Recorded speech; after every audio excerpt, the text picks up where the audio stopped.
On est là aujourd'hui pour que ça change, parce qu'on n'est pas d'esclavage. Nous sommes à l'intérieur de l'école Sciences Po Paris où 77 agents d'entretien ont décidé de se mettre en grève afin de dénoncer leurs conditions de travail. Depuis lundi, la CFDT Propreté a engagé des discussions avec Atalian, l'employeur prestataire de cette prestigieuse école, mais le conflit semble s'enraciner. Allons les écouter. Le ménage, c'est le mal payé au monde. Parce que c'est vrai, ils cherchent le moins cher à une société qui va venir prendre la place. Pour eux, c'est facile.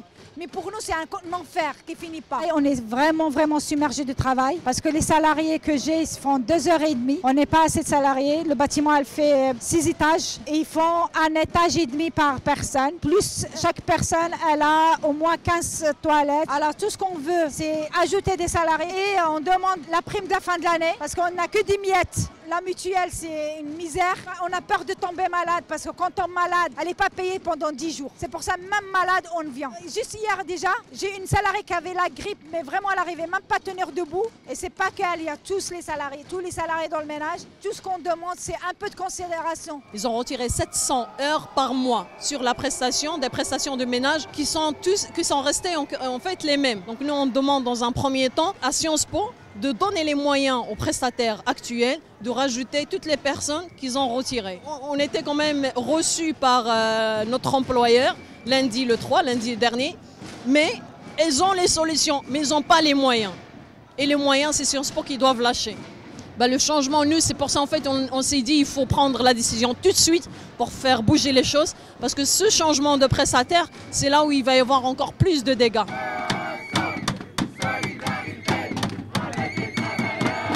Structurellement, ces travailleurs, travailleuses ne sont pas écoutés, ne sont pas vus, ne sont pas rencontrés, on ne leur parle pas.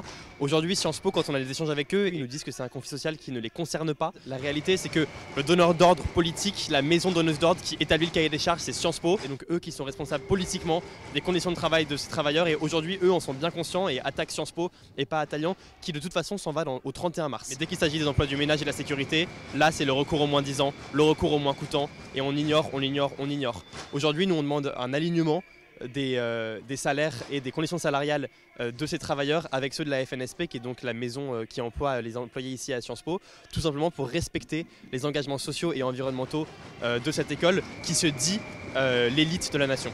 On est là aujourd'hui pour que ça change, parce qu'on n'est pas d'esclavage. Nous, on veut qu'ils nous respectent, qu'ils nous donnent nos droits. On va continuer le combat s'ils n'acceptent pas les conditions qu'on veut. Aujourd'hui, c'est toutes les universités du pays, c'est tous les hôpitaux du pays, c'est toutes les entreprises quasiment qui fonctionnent comme ça, c'est-à-dire en ayant des femmes de ménage qui viennent un petit bout le matin et à qui ce temps partiel fait un salaire partiel à l'arrivée on en a discuté, de 650, 700 € par mois. C'est pas quelque chose d'hallucinant de penser que les gens devraient travailler juste la journée pour un salaire décent, c'est juste normal. Et on en est venu à une société où c'est le contraire qui est normal. C'est l'absurdité qui est normale, c'est le manque de respect absolu qui est normal, et c'est ça que nous, on ne peut pas accepter.